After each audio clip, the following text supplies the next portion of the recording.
Gusto ng mga tao, lahat ng tao ngayon ayaw na magbayad ng tax dahil sa nangyayaring ito. Ang gusto ko lamang pong linawin, Ginoong Pangulo, tama po, naniniwala po ako na ang tao'y galit na.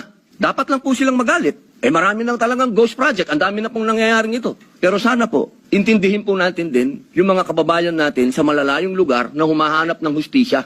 Madami pong mga kababayan natin, katulad ng mga katutubo, na humihingi din po ng hustisya yan. Pero dinadaan po natin sa batas ang pagnanakaw sa kanilang mga lupain, ang pagnanakaw sa mga mineral resources nila. Pero lagi natin sinasabi, may batas tayong dapat sundin. Paano kung isang araw gusto din nilang ng anarchy? Gusto din nilang magkagulo?